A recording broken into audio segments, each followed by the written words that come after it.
오늘 이 시간 요한복음 1장 6절에서 13절의 말씀 첫 번째 시간이 되겠습니다. 제목은 그의 이름에 이르고자 믿는 하나님의 자녀 삶이라는 제목입니다. 하나님의 자녀 삶은 그의 이름에 이르고자 믿고 있는 자라는 뜻입니다. 자, 헬라어 원문 성경을 한글로 직역한 내용을 우리가 한번 읽고 강의를 시작하도록 하겠습니다. 같이 한번 읽겠습니다. 하나님 곁에서 보내심 받았던 사람이 발생했으니 그에게 이름은 요한네스다. 그는 증언에 이르고자 왔으니 그 빛에 관하여 증거하고 모든 삶이 그의 통과로 믿게 하려 함이라. 그 자는 그 빛이 아니요 오히려 그 빛에 관하여 증거하려 함이라. 참 빛이 있으니 그는 세상에 이르고자 오고 있으며 모든 사람을 비추고 있다. 그는 세상 안에 계시고 세상은 그의 통과로 되었고 세상은 그를 알지 못하였다. 그가 자기 자신의 삶에 이르고자 왔고 자기 자신의 삶이 그를 곁에서 취하지 않았다. 그러나 그를 취하였던 삶은 그가 하나님의 자녀 삶을 발생할 권세를 저의 삶에게 주셨으니 그의 이름에 이르고자 믿는 삶에게다. 그의 삶은 피의 삶에서 나온 것도 아니요 육체의 뜻에서 나온 것도 아니요 남자의 뜻에서 나온 것도 아니요 오히려 하나님에게서 나와 탄생되어졌다. 아멘. 첫 번째, 하나님 곁에서 보내심을 받았던 사람 요한네스라. 요한복음 1장 6절에서 8절의 말씀입니다. 자, 6절에 하나님 곁에서 보내심 받았던 사람이 발생했으니 어떻게 발생했습니까? 어떤 상태로 발생했습니까? 중간 디포 상태로 발생했습니다. 우리가 헬라어 문법을 공부할 때에 헬라어의 태는 7가지가 있다라고 말씀을 드렸습니다. 우리가 지금까지 영어를 통해서나 한글을 통해서 알고 있었던 태는 3가지 태밖에는 알지 못하였습니다. 그렇죠? 능동태, 수동태, 중간태 이렇게 3가지밖에는 알지 못하였는데 헬라어는 이 3가지 외에도 디포넌트라는 태도 있었고 여러 가지 다른 그 태가 있어서 총 7개의 태가 있었습니다. 이 중에 발생했다라고 하는 것이 중간 디포로 되어 있는데 중간 디포라는 것은 디포라는 것은 이제 사연을 이야기하는 것이라고 했습니다. 내적인 사연. 그러니까 외적인 모습은 어떤 모습입니까? 능동태입니다. 그죠? 디포 동사라는 것은 외적으로는 능동입니다. 그러니까 자발적으로 자연적으로 발생을 하는 것입니다. 근데 내적인 사연을 보니까 그 자발적이고 자연적인 그 외적인 것이 어떤 내적인 사연을 가지고 있더라? 중간적인 디포라는 것은 자신을 위한 행동이라고 했습니다. 그렇죠? 그래서 자신을 위한 외적으로는 능동태니까 자발적인 행동이다. 이렇게 이제 중간 디포는 이해하시면 됩니다. 뭐라고요? 자신을 위한 자발적인 행동이다. 자신을 위한 자발적인 행동이다. 그러니까 하나님 곁에서 보내심을 받았던 사람이 발생했는데 그 발생한 사연이 어떻더라? 자신을 위한 자발적인 행동으로 발생했다는 겁니다. 그러니까 요한네스가 어떻게 했다는 겁니까? 자발적으로 했다는 것입니다. 그렇죠? 네.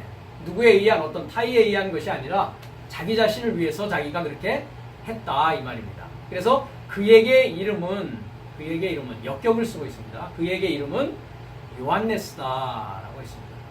그러니까 우리 한글 성경은 이제 요한 하고 있습니다. 그렇죠? 네. 영어에서는 존이라고 하고 있습니다. 자, 하나님 곁에서 했을 때 파라테우 합니다. 파라테우. 하나님 곁에. 그러니까 이 파라라는 것은 곁에, 가까이에 라는 뜻입니다. 곁에, 가까이에. 하나님 곁에, 하나님 가까이에 보내심을 받았다. 아페스탈 메노스 이렇게 합니다. 아페스탈 메노스. 이 보내심을 받았다가 어떻게 되어 있냐면 완료 수동으로 되어 있습니다. 그러니까 이미 완료되어져 있습니다. 완료되어져 있는 상황입니다. 보내심을 받았던 사람, 안드로포스, 요한네스. 그래서 하나님 곁에서 보내심을 받았던 사람 요한네스를 말하고 있습니다. 자, 보내심을 받는다라는 뜻은 우리가 스트롱 사전에 보면 아포스텔로라고 합니다. 아포스텔로는 합성명사입니다. 그래서 아포, 합성 단어입니다. 명사가 아니라 단어인데 아포라는 단어와 스텔로라는 단어의 합성어입니다. 그래서 아포라는 건 뭡니까? 분리되는 것입니다. 그렇죠? 네. 영어로는 그것을 off라고 했습니다. off. 그러니까 우리가 전기를 off로 하면 어떻습니까? 불이 꺼집니다. 그죠? on 하면 불이 켜집니다. 그래서 이 아포라는 것은 이제 분리되어져 가는 것인데 어떤 분리냐? 완전히 꽉 차서. 그러니까 나무가 열매를 맺으면 어떻게 됩니까? 열매가 어떻게 됩니까? 나무로부터 아포에 떨어진단 말이죠. 그러니까 열매 맺어 떨어지는 의미의 개념이 아포라는 단어의 그 개념입니다. 그 다음에 스텔로, 그러니까 어떻게 됩니까? 분리되어져서 보내지는 것이죠. 그런 뜻이 아포스텔로라고 하는 단어의 의미입니다. 이 동사에서 지금 두 가지의 그 명사가 만들어집니다.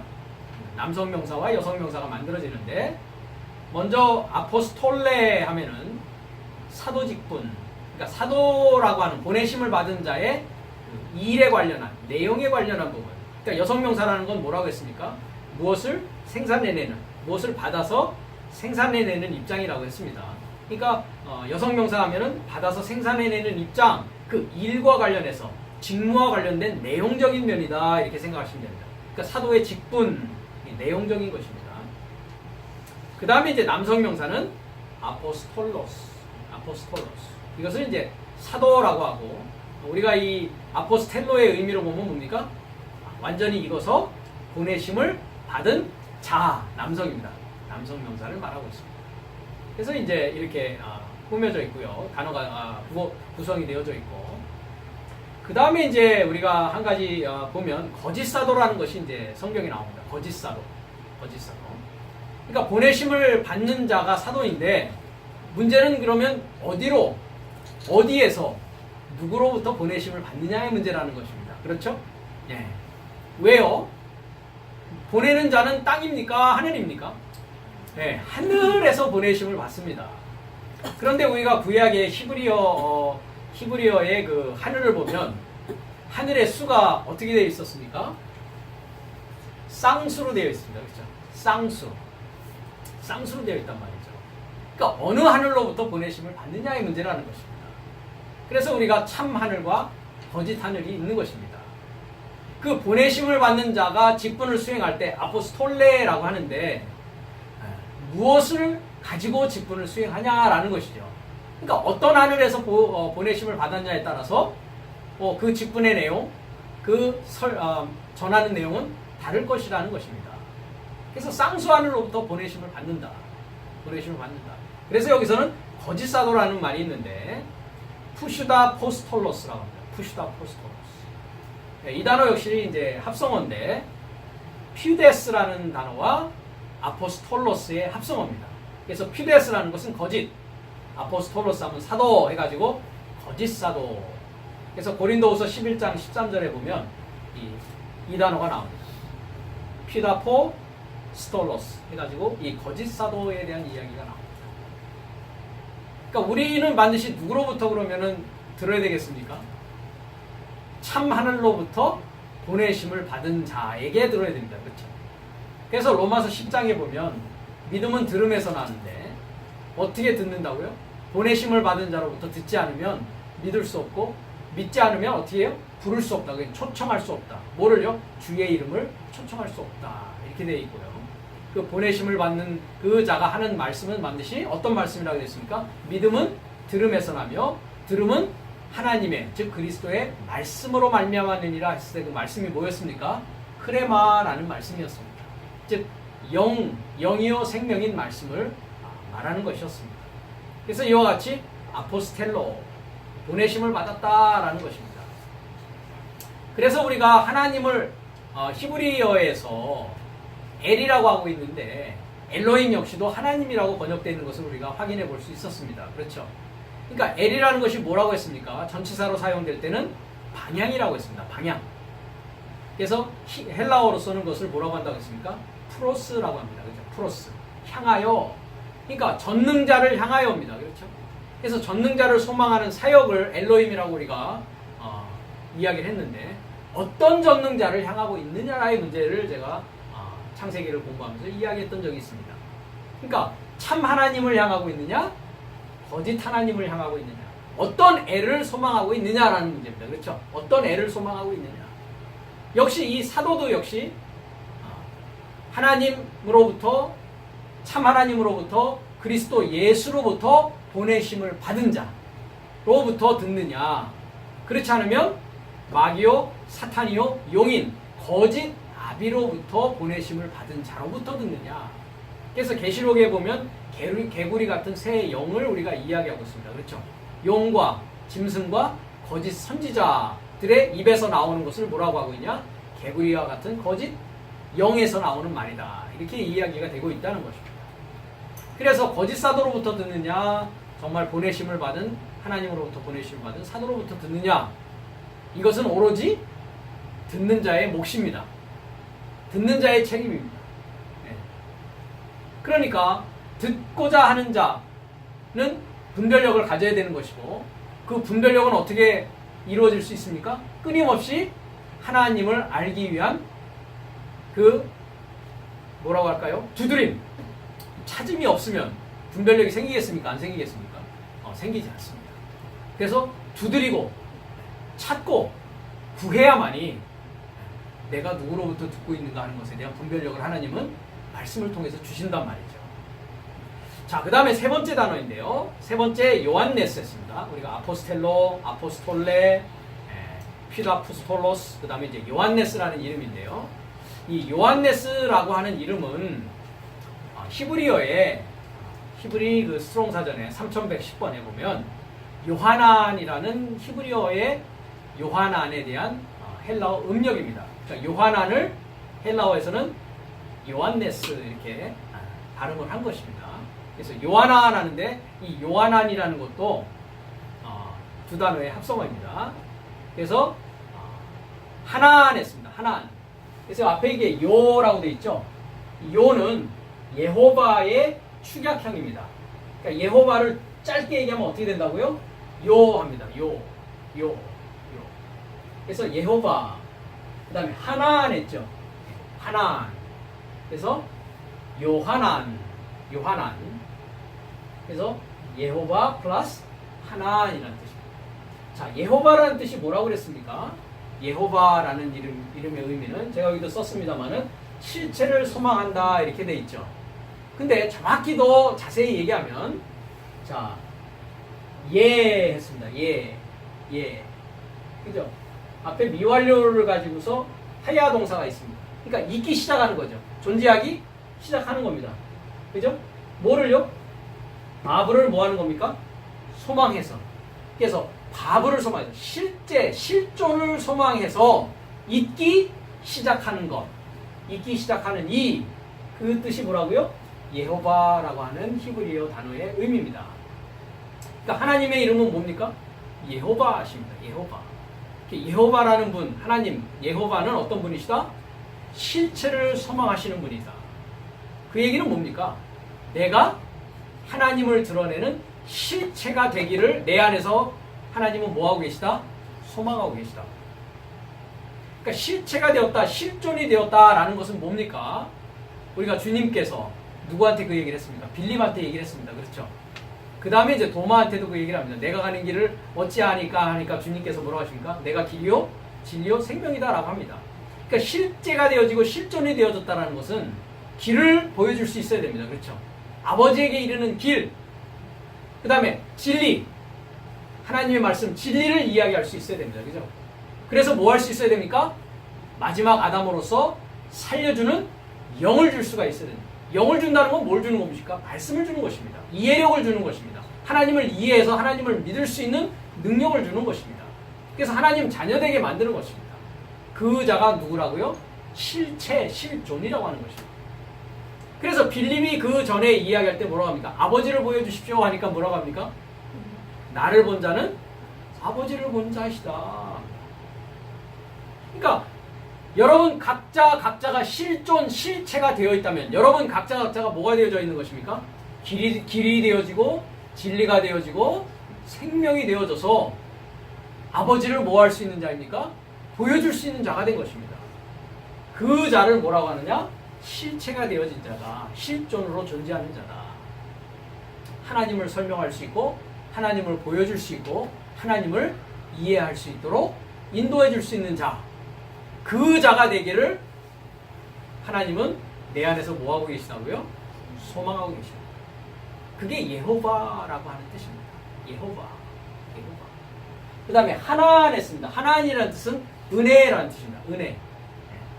창세기 6장 8절을 보면 여기에 노아의 이야기가 나오는데요. 한번 6장 8절을 보겠습니다. 우리가 은혜를 얘기할 때 히브리어에 은혜가 무엇이냐 라는 걸 우리가 생각하기 위해서는 이 6장 8절로 가야 됩니다. 근데 한글 성경은 번역이 사실 잘못되어 있습니다. 그러나 노아는 여호와께 은혜를 입었더라 이렇게 되어 있습니다. 노아는 여호와께 은혜를 입었더라. 뭐가 빠져 있냐면 눈이 빠져 있습니다. 눈. 우리의 눈이요. eye. 여기 보니까 노아는 여호와께라고 번역되어 있는 곳이 있죠. 깨라고 번역되어 있는 거. 빼아이네라는 뜻입니다. 빼아이네. 그래서 아인이 뭡니까? 눈입니다. 그래서 빼가 들어가 있으니까 전치사 뭐뭐 안에입니다. 그러니까 노아는 여호와의 뭡니까? 이 연계형으로 되어 있습니다. 여호와의 눈 안에서 금방 하나안 헨입니다. 은혜를 맞자 발견하였다 만났다라는 뜻입니다. 헬라어로서는 휴리스코라는 뜻입니다. 만나다, 찾다, 발견하다. 발견하고 만나는 것입니다. 그러니까 은혜라는 것은 어디에 있습니까? 예호바의 눈 안에 있습니다. 예호바의 눈 안에. 그래서 제가 전 시간에 그 설교에서도 그 얘기를 했습니다. 두 주인을 섬기는 뭐라고 했습니까? 악한 눈이라고 했습니다. 악한 눈. 악한 눈은 두 주인을 섬깁니다. 그렇죠? 그러면 예호바의 눈을 가졌으면 누구를 섬기겠습니까? 참 하나님 한 주인을 섬기겠죠. 그래서 하나님과 맘모나스 부의 신을 겸하여 섬길 수 없다 하면서 눈은 몸의 등불이다 얘기하면서 눈이 악하다라는 얘기를 마태복음에서 하고 있는 것입니다. 그러니까 내 눈을 빼버리고 누구의 눈을 가져야 된다고요? 예호바의 눈을 가져야 된다는 거죠. 그러니까 내 방식, 내 생각, 내가 알고 있는 것으로 하나님의 말씀을 이해하려고 하는 그 눈은 빼버려야 되고, 그죠? 하나님의 생각과 하나님의 길과 하나님의 진리와 하나님의 생각 안에서 그 눈을 가지고 하나님을 이해해야 된다는 것입니다. 하나님을 이해한다는 것은 다른 말이 아닙니다. 하나님의 말씀을 이해해야 된다는 것입니다. 그래서 요한이라는 뜻은 이와 같이 실체를 소망하여 은혜 베푸는 자입니다. 은혜를 주는 자입니다. 은혜를 베푸는 자. 근데 우리가 아직 이제 요한복음 좀 더 밑에 가야 되는데, 은혜 대신 은혜다 이런 얘기 있죠. 은혜 대신 은혜다. 은혜 대신 은혜다. 그러니까 요한의 은혜가 있고 또 모세의 은혜가 있고 각자 날에 따라서 뭐가 있습니까? 주는 은혜가 다 다르게 있습니다. 그러니까 우리의 눈이 점점 어떻게 되는 겁니까? 하나님의 지식으로 열려져 가는 상황을 말하고 있는 것입니다. 그러니까 요한이 받은 은혜를 우리도 받아야 됩니다. 그렇죠? 그렇다면 최종적으로 우리는 뭘 받아야 됩니까? 그리스도 예수의 얼굴에 있는, 그죠? 하나님의 영광을 아는 지식의 빛. 그것을 뭐라고 얘기하고 있냐면 요한복음에서는 은혜와 진리가 충만하더라 얘기합니다. 그 은혜에 뭐가 더해져야 된다고요? 진리가 더해지는 그런 얘기를 하고 있습니다. 나중에 이제 우리가 요한복음 강해를 통해서 그 얘기도 하게 될 것입니다. 그래서 요한이라는 이름의 뜻은 실체를 소망하여 은혜 베푸는 자라는 뜻입니다. 그래서 저는 짧게 그냥 은혜 베푸는 자 이렇게 이제 이야기를 합니다. 그렇지만 예호바 하나안에서 정확히. 근데 이제 그 실체를 소망한다는 것도 더 정확히 하면 실체를 소망하여 은혜를 실체를 소망하여 존재하기 시작한다라는 뜻입니다. 존재하기 시작한다라는 뜻입니다. 예호바라는 뜻이 그렇습니다. 자, 그러면 이 요한네스에 대해서 하나님 곁에서 보내심을 받았던 사람 요한네스에 대해서 마태복음 11장 7절에서 15절은 이렇게 말씀하고 있습니다.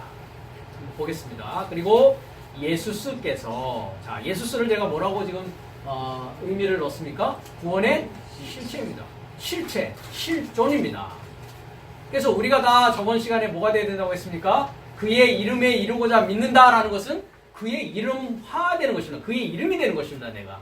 그래서 제가 미스터 지저스 하니까 어떤 분이 막 웃는 것이 녹음이 되어졌습니다. 그렇죠? 네. 그러니까 우리 모두가 다 뭐가 되어져야 된다고요? 예수라는 이름은 그래서 고유명사가 아니라고 했습니다. 그렇죠? 네. 성경의 고유명사는 다 무엇으로 우리가 이해해야 된다? 보통명사, 의미로 이해해야 된다는 것입니다. 그러니까 우리 모두가 다 뭐가 되어야 되는 것입니까? 구원의 실체가 되어야 되는 것입니다. 여러분 각자 자신이 길이 되어지고 진리가 되어지고 생명이 되어져서 그리스도스 예수와 연합한 자로서 아버지께로 갈 수 있는 그 길을 알려주는 통로가 되어져야 된다는 것입니다. 그리고 예수께서 이 삶에게서 가시며, 여기 이 삶은 마태복음 11장에 이제 무리들을 말합니다. 무리들에게서 가시며 요한네스에 대하여 무리 삶에게 말하기 시작하시되 네 삶은 무엇을 보려고 광야에 이르고자 나갔더냐라고 질문하십니다. 바람에 의해 흔들려지는 갈대냐 합니다. 다른 한편으로는 무엇을 알아보려고 나갔더냐?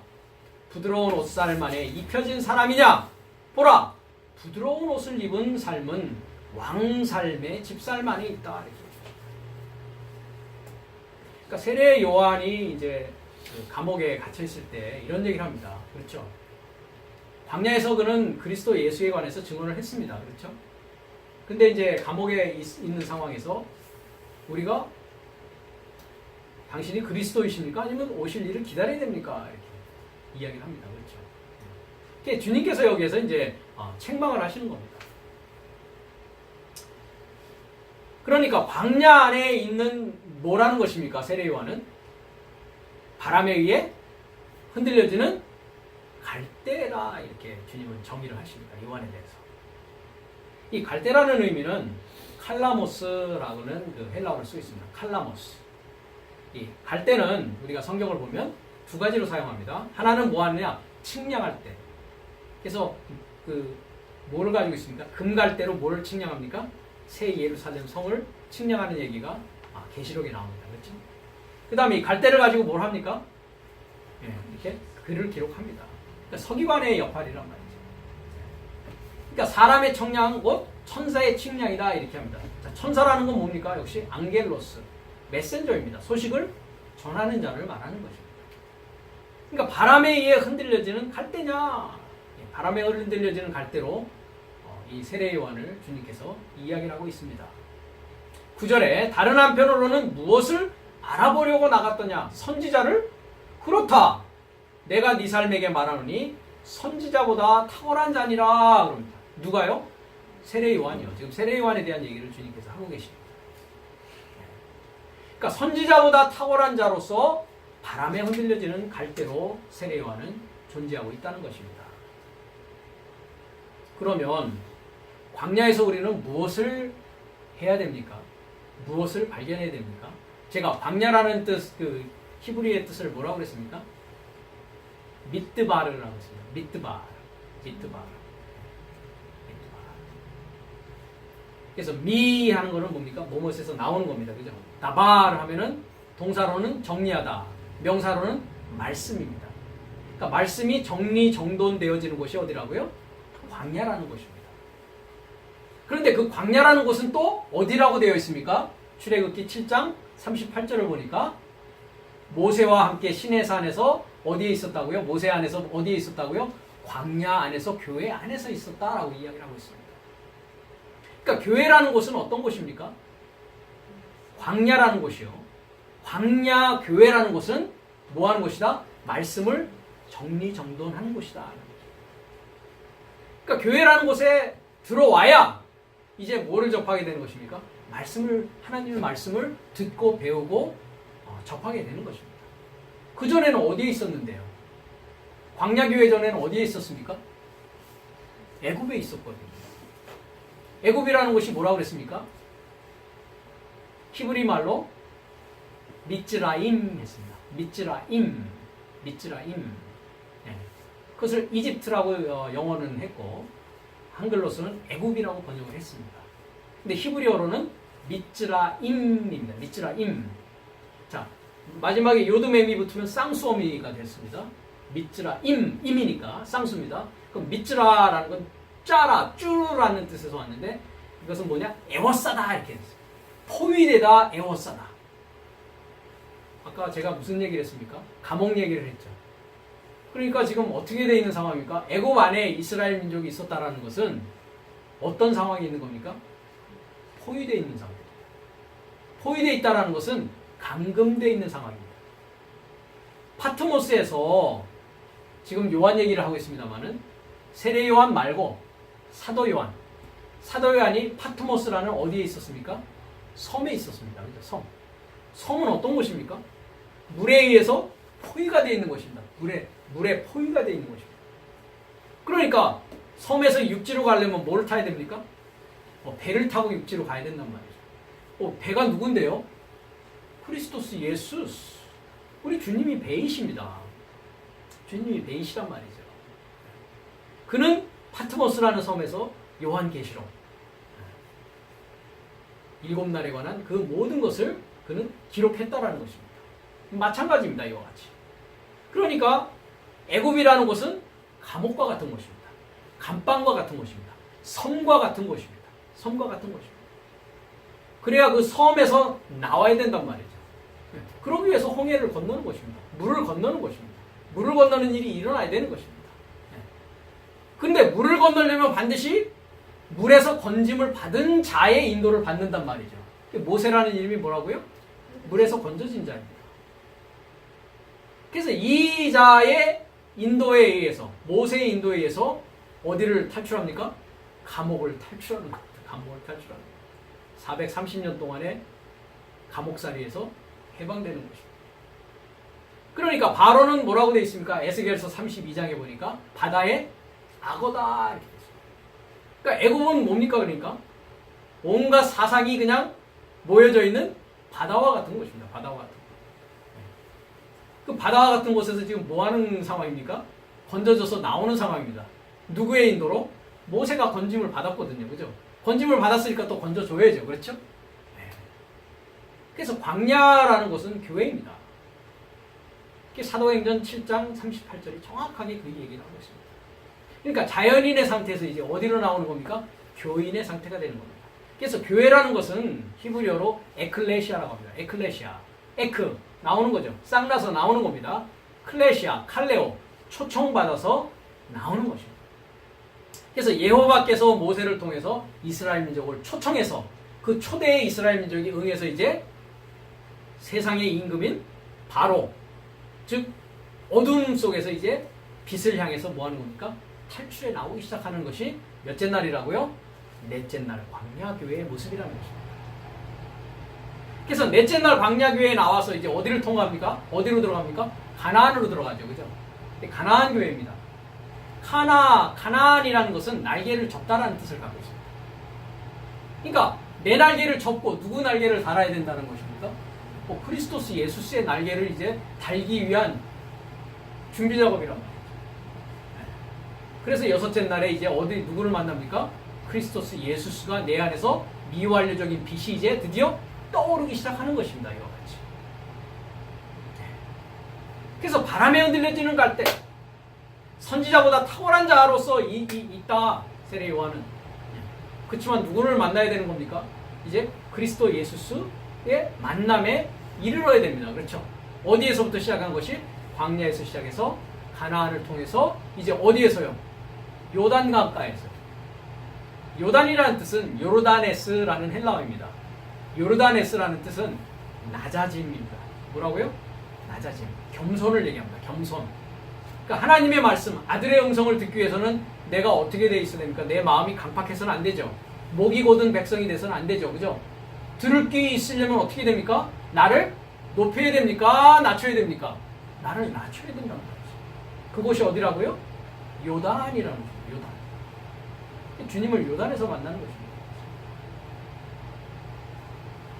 자, 10절에 왜냐하면 그에 대하여 기록되어졌던 그가 이 사람이다라고 이제 이 사람이 곧 요한이다라고 얘기합니다.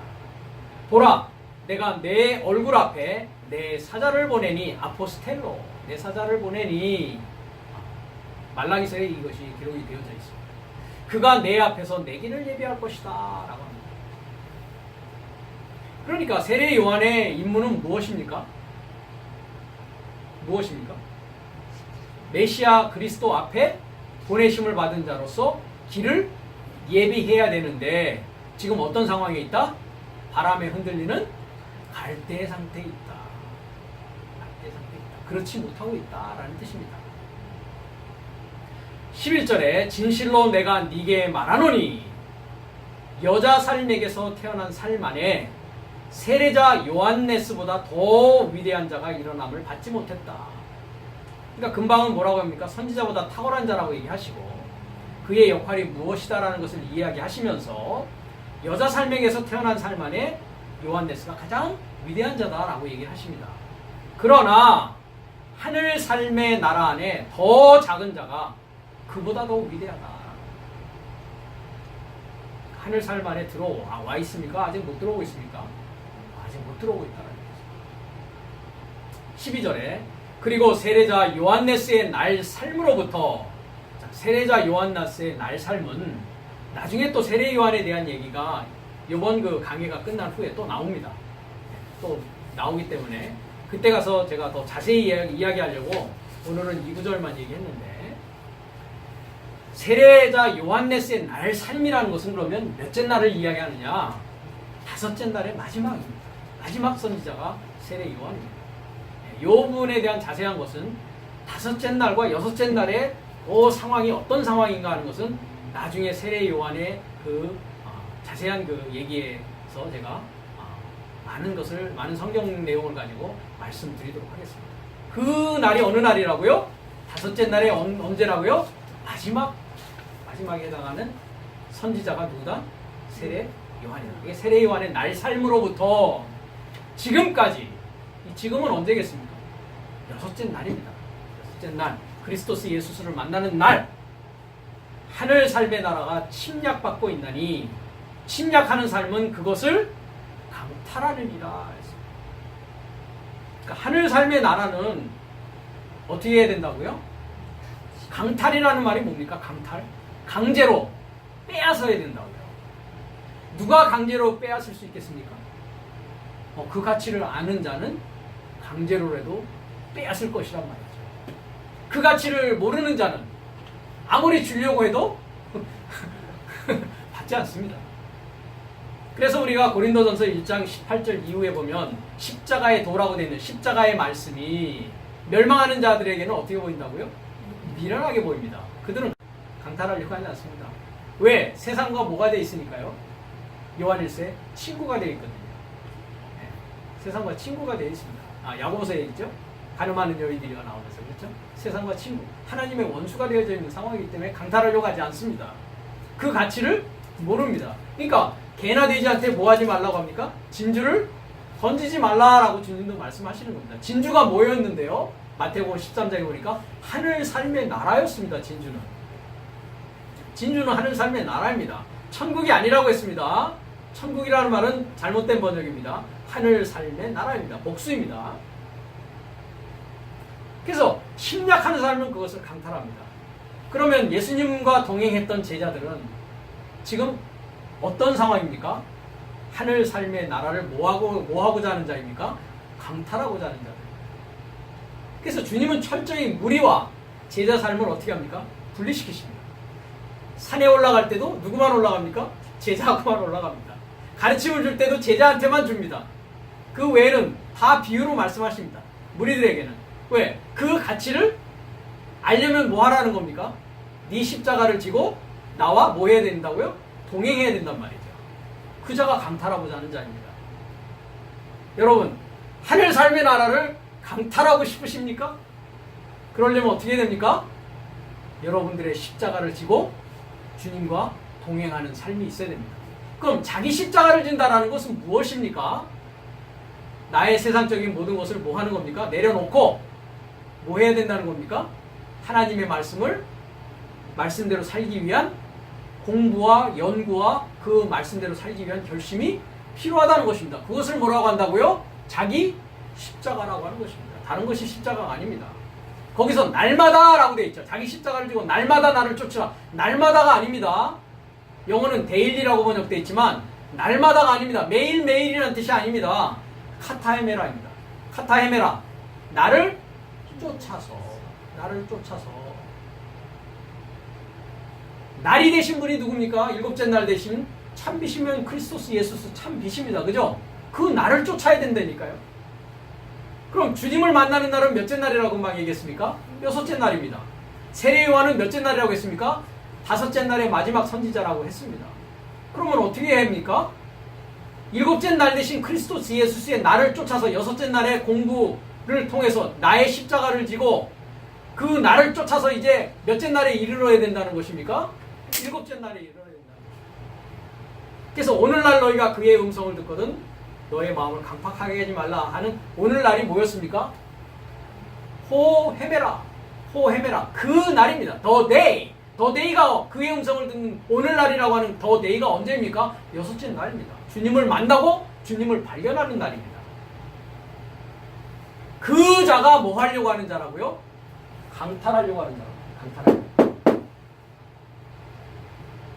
죽건 안 죽건 상관없습니다. 강탈이라는 건 뭡니까? 강제로 뺏는 거를 말합니다. 강제로 뺏는 거. 내 것으로 만들겠다라는 거죠. 그러니까 언제부터요? 세례자 요한네스의 날 삶으로부터 지금까지 그렇단 말이에요. 여섯째 날 지금 너희들이 뭐 해야 된다? 강탈해야 일곱째 날에 그것을 뭐 할 수 있습니까? 소유할 수가 있습니다. 소유할 수가 있습니다. 13절입니다. 왜냐하면 예언자 모든 삶과 율법은 어디까지라고요? 요한네스까지 예언하였다. 예언자 모든 삶과 율법은 몇째 날과 몇째 날입니까? 넷째 날과 다섯째 날을 말하고 있습니다. 14절입니다. 그리고 만일 네 삶이 영접하기 원한다면 그는 오기를 의도하는 헬리아스이다 했습니다. 자, 헬리아스 이걸 엘리야라고 이제 번역을 했습니다. 자, 헬리아스 헬라어로는 헬리아스라고 발음을 하고 히브리어로는 엘리야라고 합니다. 그러니까 우리 성경이 제대로 히브리대로 번역을 한 것이죠. 엘리야, 그죠? 엘리야. 헬라어로는 헬리아스. 자, 엘리야가 뭐라고요? 엘을 뭐 한다고요? 소망하는 자. 전능자를 소망한단 말이죠. 그래서 네 삶이 영접하기로 한다면 그는 오기를 의도하는 전능자를 소망하는 자이다. 마지막 다섯째 날에 선지자이다. 하면서 들을 귀 삶을 갖고 있는 자는 들으라. 여러분 들을 귀를 갖고 있으면 제가 하는 말을 이해할 수 있을 겁니다. 그래서 하나님 곁에서 보내심을 받은 요한네스는 이런 사람이었다 라고 주님께서 직접 이 요한네스에 대해서 말씀을 하고 계십니다. 자, 7절로 넘어갑니다. 그는 세례자 요한네스입니다. 그는 증언에 이르고자 왔으니 그 빛에 관하여 증거하고 모든 삶이 그의 통과로 믿게 하려 함이라.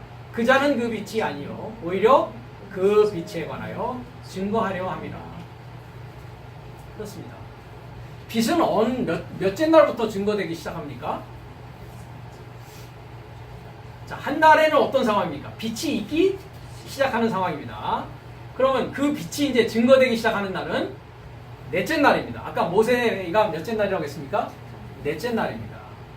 우리가 창세기 1장부터 2장 3절까지의 일곱째 날을 보면 일곱 날에 관한 과정을 이야기하고 있는데 그것은 나의 구원의 성장 과정이라고 했습니다.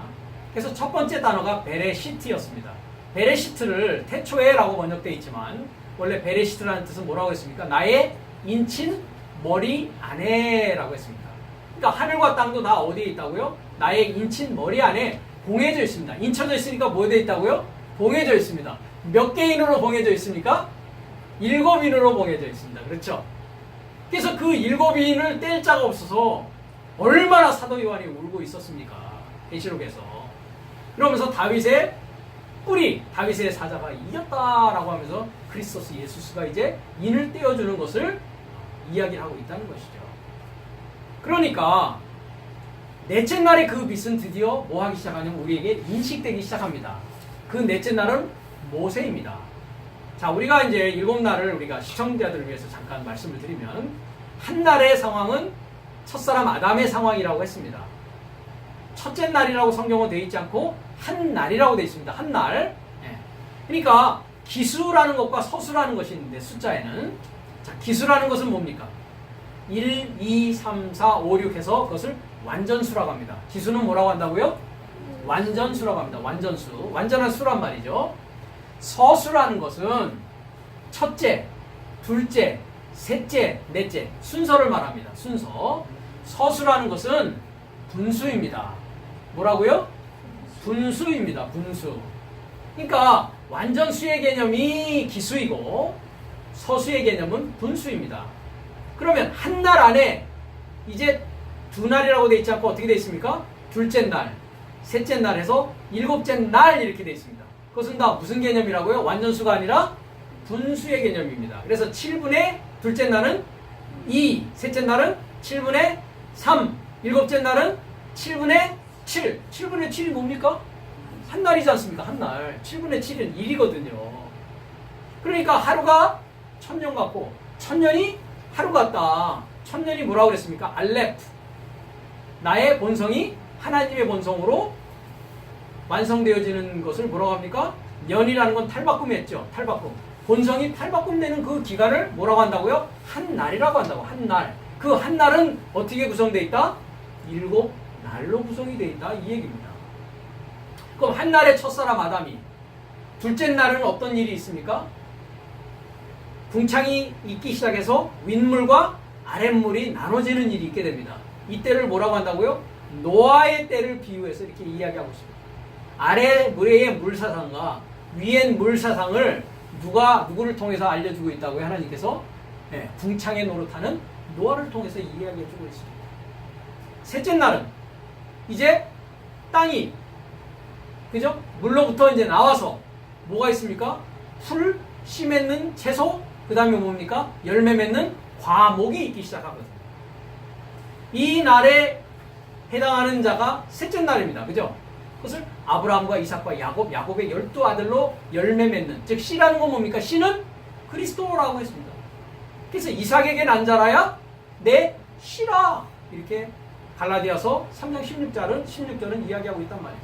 그러니까 셋째 날은 누구의 이야기입니까? 아브라함과 이삭과 야곱의 얘기입니다. 그럼 넷째 날로 넘어가면 뭐가 나옵니까? 하늘에 뭐가 있다고요? 광명이 있습니다. 광명. 그것을 메오르트라고 합니다. 헬라어로는 제가 잠깐 기억이 안 나는데 포스에서 포스테로스가 이런 식으로 되어 있고요. 히브리어는 그걸 메오르트가 하는데 발광체를 말합니다. 광명이라는 건 발광체입니다. 근데 그 발광체가 몇 개가 있다고 되어 있습니까? 두 광명이 있다고 되어 있는데, 둘이라는 뜻은 뭡니까? 탈바꿈하는 광명입니다. 탈바꿈하는 광명. 그래서 창대케 하는 광명과 점점 작아지는 광명을 이야기하고 있습니다.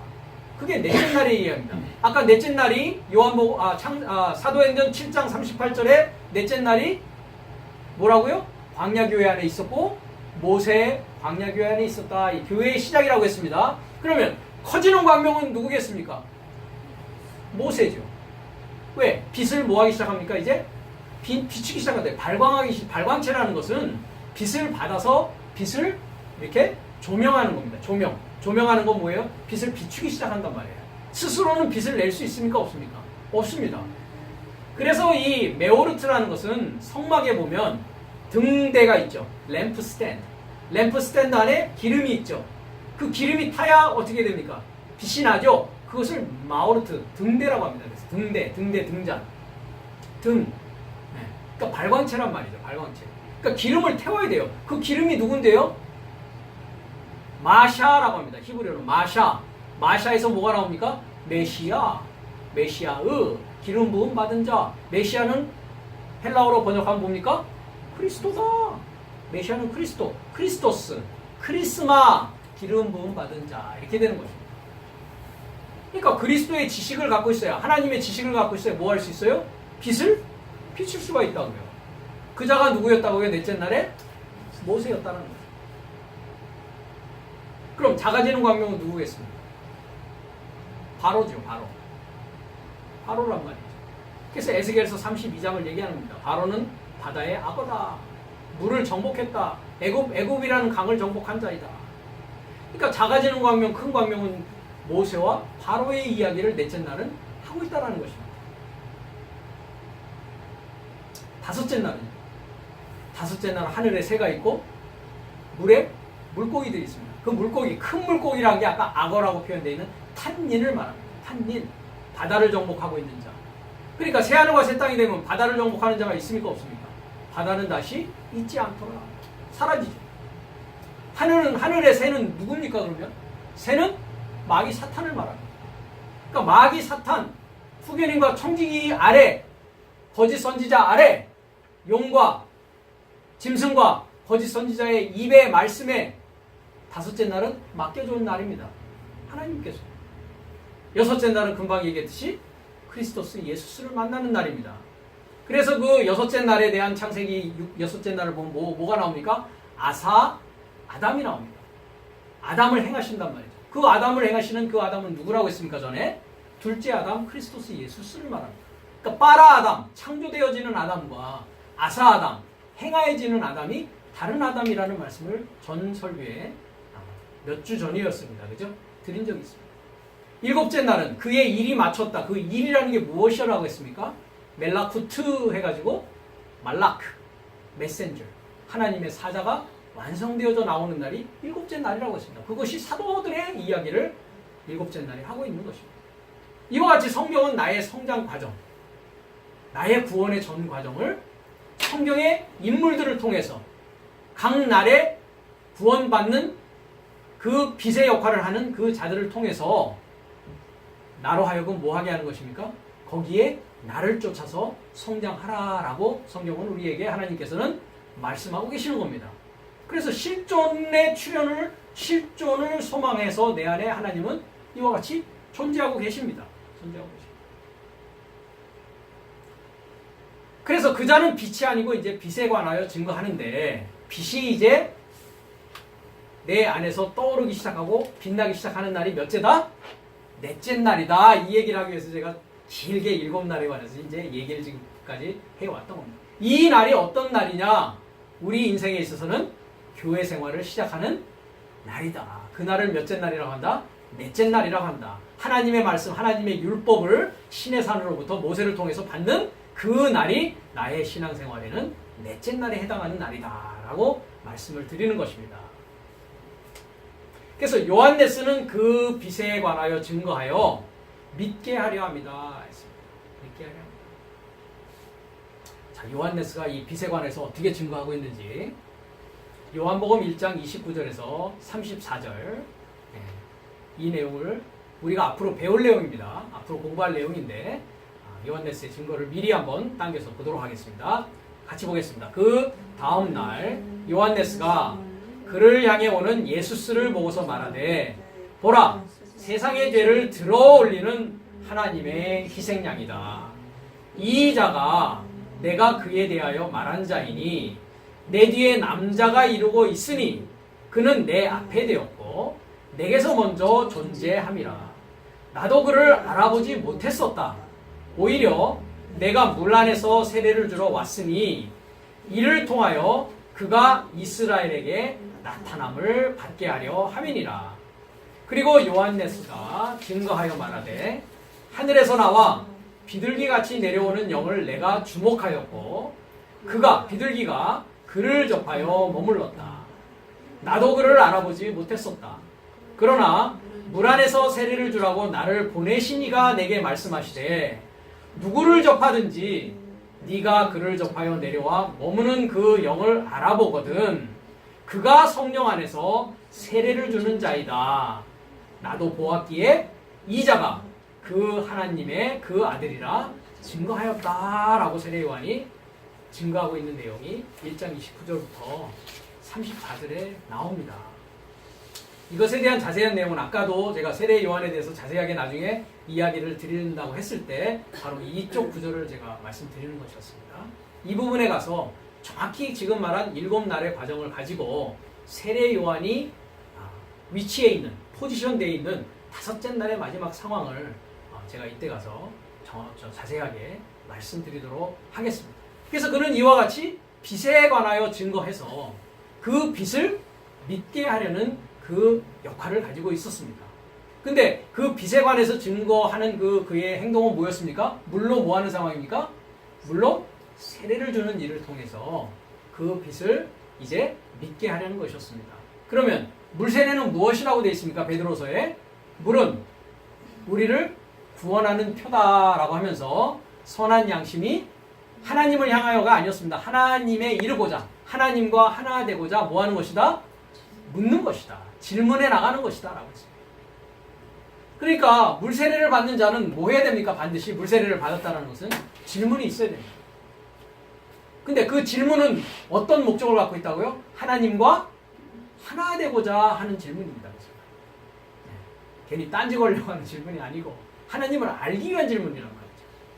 그러니까 성경을 읽으면서 이해가 되어야 정상입니까? 이해가 안 되어야 정상입니까? 이해가 안 되는 것이 정상입니다. 하나님께서 이해 못하게 해놓으셨습니다. 우리가 이사야서 29장을 보면 내 종이 다 뭐라고 그랬습니까? 소경이라고 되어 있고 또 심지어는 뭐라고까지 되어 있습니까? 벙어리 개라고 되어 있습니다. 벙어리 개. 그러니까 주님께서는 다섯째 날에 아까도 뭐라고 했어요? 우리 창세기 다섯째 날 새가 있고 큰 물고기라고 하는 탄인, 용이 있었지 않습니까? 바다 안에. 그 새와 용의 역할을 하는 자들이 누굽니까? 벙어리, 개, 소경된 자. 그러니까 바리새인들에 대해서도 주님께서 뭐라고 얘기하십니까? 소경이 소경을 인도한다라고 이야기하지 않습니까? 그래서 요한네스는 이와 같이 물세례를 통해서 우리로 하여금 뭐하게 만든다? 하나님의 말씀에 대한 궁금증, 질문, 그죠? 퀘스천을 하게 만든다라는 것이죠. 그 퀘스천이 없으면 어디에 이르지 못합니까? 성령 세례에 이르지 못하기 때문에 그런 것입니다. 그래서 물세례라는 것은 이와 같이 질문해 나가는 것입니다. 질문이 있어야 됩니다. 근데 성경에 대한 질문을 갖지 않고 그냥 무조건 아멘! 아멘만 하면 어떻게 됩니까? 그럼 물세례 받는 겁니까? 안 받는 겁니까? 무조건 아멘만 하면 안 된단 말이죠. 그래서 그러한가? 그러하지 아니한가를 이렇게 연구하고 이분은 뭐라고 얘기하고 여기서는 뭐라고 얘기하고 그러니까 우리 크리스찬은 다 뭐가 되어야 됩니까? 신학자가 되어야 됩니다. 목사님이 될 분들만 신학교를 가는 게 아니고 우리는 다 뭐가 되어야 되는가? 성경을 공부하고 학습하고 하나님의 말씀을 알기 위해서 질문해 나가는 자가 되어야 된다는 것입니다. 제가 금요일날 공부할 때 그런 얘기를 했습니다. 전에 우리가 사도신경을 통해서도 나와 있듯이 동정녀 마리아에게 나시고 했을 때 그게 이해가 됐습니까? 라고 제가 물어봤습니다. 다 이해가 됐죠? 그죠? 왜? 하나님 말씀이 그렇다고 하니까 하나님 말씀에 토를 달 수 있습니까? 동정녀 마리아에게서 났다고 하는데 그러니까 인간적으로 생각하면 좀 질문이 생길 수도 있습니다. 그렇죠? 어떻게 동정녀라는 거는 순결한 처녀를 말하는데 순결한 처녀에서 어떻게 예수라고 하는 아들이 날 수 있지? 그런데 하나님 말씀은 그래 그런 거야 의심 없이 믿어 하나님은 다 하실 수 있는 분이야 이렇게 우리는 알고 있었기 때문에 의심 없이 그냥 질문 없이 뭐 했던 겁니까? 아멘 했던 것입니다. 그렇죠? 그리고 누구한테 물어볼 엄두도 못 냈어요. 그렇죠? 왜? 물어보면 어떻게 하니까? 믿음 없는 자가 돼버리잖아요. 하나님 말씀 그럼 너 안 믿는 거야? 이렇게 돼버리잖아요. 그죠? 네. 그런데 우리가 여섯째 날에 이르러서 보니까 마리아라는 이름의 의미를 알게 되었다는 것이죠. 그죠? 마리아라는 이름의 그 히브리의 의미가 뭐였습니까? 모반하고 반역하고 배반하는 자입니다. 그렇죠? 네. 그러니까 뭐를 모반하고 반역하고 배반해야 된다는 것입니까? 옛 사상, 내가 세상을 통해서 가늠하는 여자로서 있었던 그 옛 나의 하나님을 알던 그 사상을 뭐 해야 됩니까? 거기로부터 배반이 되어져야, 거기서 반역을 해야, 거기서 반대를 해야 뭐 할 수 있다는 겁니까? 미완료로 계시는 빛으로 계시는 크리스토스 예수가 내 안에서 탄생할 수 있는 조건이 된다는 것입니다. 그러니까 내 자신이 마리아라는 이름을 갖지 않으면, 그래서 모든 이름은 그래서 고유명사가 아니라고 했습니다. 아까도 예수라는 얘기를 하면서 내가 마리아라는 이름을 갖지 않으면, 내가 옛사람의 나의 옛생각과 옛사상과 옛지식을 모발하고 반역하고 배반하지 아니하면 하나님의 새로운 생명의 지식으로는 크리스토스 예수가 내 안에서 탄생할 수 없습니다. 반드시 마리아라는 몸을 통해서, 정결한 처녀의 몸을 통해서 예수님은 탄생되어져야 된다는 것입니다. 그러니까 그 예수 그리스도의 탄생은 역사적인 탄생을 말하는 것이 아닙니다. 사도 바울이 누누이 얘기했듯이 예수님이 어디에서 죽으셨다고요? 어리석도다 갈라디아 사람들아, 갈라디아서 3장에서 얘기하면서 그리스도스 예수가 어디에서 십자가에 못 박히셨다고 합니까? 내 안에서, 너의 삶 안에서 못 박히신 것을 분명히 밝히고야 알지 않아야 했느냐라고 한단 말이죠. 그 전장에서는 2장 20절에서는 내가 그리스도 예수와 함께 뭐 했다고 합니까? 십자가에 못 박혔다라고 합니다. 그래서 성경은 이와 같이 영적인 책이지 역사적인 책이 아니라는 것입니다. 나의 성장의 창세기 1장에 나와 있는 7날의 과정도 어떤 우주 창조를 얘기하는 것이 아니라는 것입니다. 성경은 나의 생명의 책이요 나의 구원의 과정이라는 것입니다. 그래서 요한네스의 역할은 이와 같이 물 세례를 통해서 뭐하게 하는 것이다? 성령 세례에 이를 수 있도록 이제 물 세례를 주기 시작하는 그 역할을 세례 요한은 하고 있었던 것입니다. 그 구체적인 얘기는 우리가 이제 요한복음 1장 29절에 가서 우리가 더 나누도록 하겠습니다. 그 다음에 마태복음 3장 11절에서 12절을 가면 이렇게 이제 세례 요한이 그 빛에 관하여 증거하고 있습니다. 진실로 나는 내 삶을 결합하여 깨달음에 이르고자 물 안에서 세례 베푼다 했습니다. 자, 물 안에서 세례 베푸는 이유가 뭐라고요? 네 삶을 결합하여 뭐 한다고요? 깨달음에 이르고자 한다는 거예요. 그래서 우리가 회개하라 라고 하는 것은 번역이 잘못되었다고 했습니다. 그렇죠? 회개하라가 아니라 뭐라고요? 결합하여 깨달아라. 결합하여 깨달아야 된단 말이죠. 그러니까 세례 요한과 결합하여 뭐를 깨달았습니까? 질문해야 된다는 걸 알게 되는 거예요. 그죠? 물어야 된단 말이죠. 의심 없이 믿으라가 아니라 뭐라고요? 의심을 하면서 믿으라고요. 그래야 뭐 할 수 있으니까. 답을 얻어서 완전히 믿을 수 있으니까. 올바르게 믿을 수 있으니까. 네. 그래서 결합하여 깨닫는 것입니다. 세례 요한과 결합하여 깨달아야 되고 그리스도스 예수와 결합하여 깨달아야 완전히 깨달음에 이를 수 있다는 것입니다. 깨닫는다는 건 다른 것이 아니라 이해력을 갖는 것입니다. 완전한 이해력, 완전한 답을 갖는 것을 말하는 것입니다. 그렇기 때문에 물 안에서 세례를 자기는 베풀고 있다라고 이야기한단 말이죠. 그러나 내 뒤에 오시는 이는 나보다 강한 분이시니 하면서 이렇게 빛에 관하여 증거하고 있습니다.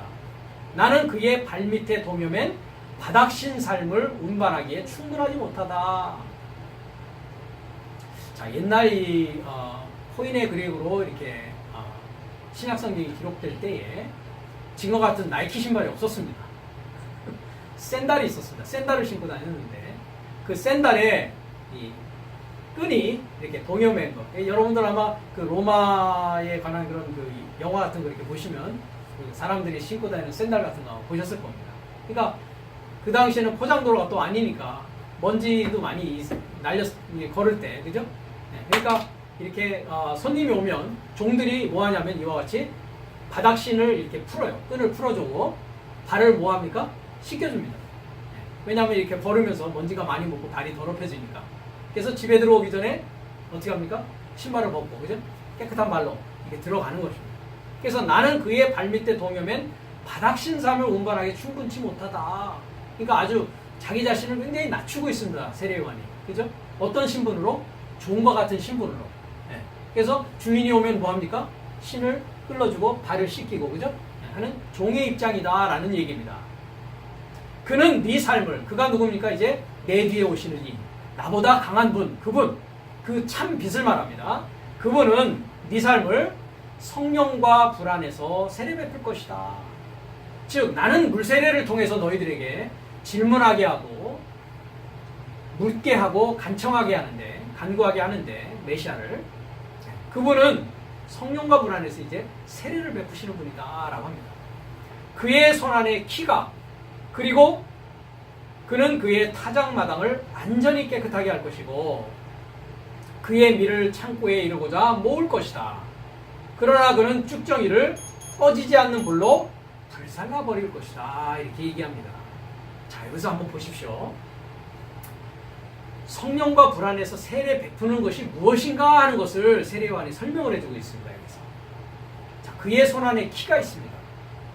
우리가 마태복음 13장을 가면 어떤 일이 일어납니까? 하늘 삶의 아들 된 삶, 그것이 이제 사자삶이라고 했습니다. 사자삶과 주님이 공동 뭐합니까? 공동 완성을 하는 겁니다. 그죠? 신텔레이아 기억나십니까? 공동 완성을 하는데 어떻게 공성합니까? 이렇게 공동 완성합니다. 그렇죠? 밀은 창고에 이르고자 모으고 쭉정이는 뭐합니까? 불로 불살라 버리는 그 공동 완성을 이야기하고 있습니다. 마태복음 13장에 씨 뿌리는 비유에서. 그러면 그의 손이라고 했는데 그의 손 안에 있는 키는 누구입니까? 이 키질한다고 그러죠. 그죠? 옛날에는 이 키질을 합니다. 농사 짓는 사람들. 그죠? 어떻게 합니까? 키 안에 뭘 넣습니까? 거기에는 그냥 이렇게 털어낸 곡식들이 있습니다. 그렇죠? 한번 이렇게 키질하면 어떻게 됩니까? 무거우니까 알고, 그죠? 키에 그대로 떨어집니다. 그죠? 그 다음에 바람에 날려서 쭉정이는 어떻게 됩니까? 날아갑니다. 그죠? 그래서 알고 이렇게 모으는 거란 말이에요. 그럼 이 키가 뭡니까? 키가 누굽니까? 그렇다면? 천국의 하늘 삶의 아들 삶을 살고 있는 자입니다. 즉, 하늘 사자 삶을 말하고 있는 거죠. 그러니까 하나님의 아들 된 자가 누구라고요? 키입니다. 그러니까 주님께서 천국 삶의 아들들을, 하늘 삶의 아들 삶을 이용하셔서 뭐 하는 겁니까? 타작마당을 완전히 깨끗하게 하십니다. 그러니까 교회는 어떤 곳이라고요? 타작이 이루어지는 곳입니다. 교회는 타작마당입니다. 타작. 넷째 날 교회도 타작마당이요. 다섯째 날 교회도 타작마당이요. 여섯째 날 교회도 타작마당이요. 그러니까 점점 알곡이 되어져가는 과정입니다. 과정입니다. 언제까지요? 아포될 때까지. 아포. 보내심을 받는 그 일곱째 날에 사자 삶이 완성되어질 때까지 계속 뭐 하는 겁니까? 훈련 과정을 통해서 내가 성장해 나가는 것입니다. 그래서 타작마당을 완전히 깨끗하게 할 것입니다. 주님께서 어떻게 하십니까? 성전에 들어가셔서 깨끗하게 하시죠. 채찍과 노끈으로 뭐 합니까? 비둘기 파는 자 상을 엎으시고 뭐 하고 계시는 겁니까 지금? 주님 타작하고 계시단 말이죠. 완전히 깨끗하게 하십니다. 내 안에서 이루어지고 또 내 밖에 이루어지는 일을 동시에 이렇게 성경이 보여주고 있는 것입니다. 그러니까 밀을 창고에 이루고자 모을 것이다. 모을 것이다. 그 다음에 쭉정이는 꺼지지 않는 불로 불살라 버릴 것입니다. 자, 그러면 밀은 창고에 이루고자 모아지는 밀은 뭐를 받은 자라는 겁니까? 성령과 불세례에서 성령 세례 받은 자. 성령 세례 받았다는 건 뭘 받았다고 그랬어요? 우리가 사도행전 1장에 가니까 아버지의 뭐를 기다리라고요? 연결된 소식을 기다리라고. 그 연결된 소식이 뭡니까? 제가 아까 얘기했던 7날의 나의 성장 과정에 성경의 모든 비밀을 이해하게 되는 그것을 말합니다. 그것이 연결된 소식입니다. 그 전체의 7날의 나의 성장 과정이 내 안에서 다 이루어지는 것이 연결된 소식입니다. 그래야 그 자가 뭐라고요? 성령, 진리의 성령을 소유한, 진리를 소유한 자가 되어진다고요. 진리를 소유한 자가 뭡니까? 하늘 삶의 나라가 되어진 자요. 하나님의 아들이 되어진 자예요. 빛이 되어진 자요. 빛이 되어진 자입니다. 그러니까 밀은, 알곡이 된 이 밀은 성령 세례 받은 자입니다. 그렇죠? 쭉정이는요? 불세례 받은 자입니다. 불세례 받은 자. 불로 태워진단 말이죠. 그래서 교회는 이와 같이 타작마당입니다. 그럼 누가 교회입니까? 내가 교회입니다. 그렇죠? 그러니까 내가 불태울 것은 뭐 해야 됩니까? 불 살라야 됩니다. 내 안에 하나님이 기뻐하지 못하는 쭉정이와 같은 부분은 어떻게 돼야 된다고요? 불로 태워버려야 된다고. 그 다음에 하나님의 말씀으로 내가 알곡이 되어져 가는 것입니다. 그러니까 태울 건 태우고 성장시킬 것은 성장시키는 것. 이것이 성령 세례와 불세례의 과정입니다. 그것을 요한계시록에서는 세 가지로 이야기하고 있습니다. 어떻게 얘기하고 있습니까? 인이 떨어진과 동시에 어떤 일이 일어납니까? 나팔과 대접 사건이 있습니다. 그러니까 나팔이라는 건 뭡니까? 말씀을 듣는 것입니다. 그렇죠? 대접은 뭡니까? 말씀을 들으면 뭐가 이루어집니까? 내 안에 아멘. 그죠? 믿음은 뭐에서 난다고요? 들음에서 나죠. 7 나팔을 들으면 뭐가 됩니까? 이제 말씀을 믿게 되는 일이 이루어지죠. 그죠? 말씀을 믿게 되면 어떤 일이 일어납니까? 믿지 못했던 부분은 뭐 하는 것입니까? 불에 태워줘야죠. 그게 인나팔 대접 사건이 곧 무슨 사건이다? 물세례, 성령세례, 불세례. 물을 건너고 불을 건너는 과정입니다. 이해가 되십니까? 다음 시간에는 우리가 계속해서 이 세례요한의 증거에 관한 부분을 우리가 계속 강의해 나가도록 하겠습니다.